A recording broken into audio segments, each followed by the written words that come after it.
is probably the key recommendation that we would make to this. Think about what it is.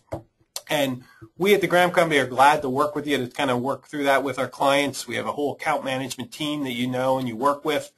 Glad to sit down and talk through those issues with you, try to evaluate what makes sense.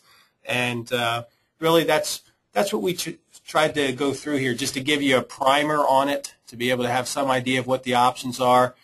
You may have questions. We'll be glad to address anything here with questions. We will be sending a copy of this PowerPoint presentation to anybody that is registered for this, so we'll be distributing that as a follow-up.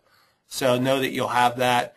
And again, if you have questions, the Graham Company's here with regards to other questions you may have that way.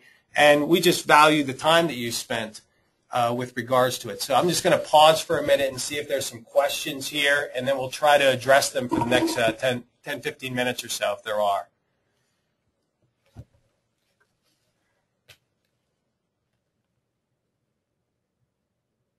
I'm just going to read one of the questions here and then try to address it.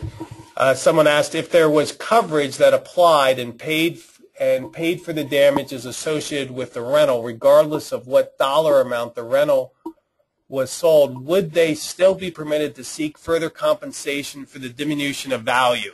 What we've seen with some actual situations is coverage, if the coverage was purchased by the renter from the rental car company, we're not going to be in that type of scenario. If you bought the loss damage waiver, you're going to avoid this whole diminished value claims that we were talking about.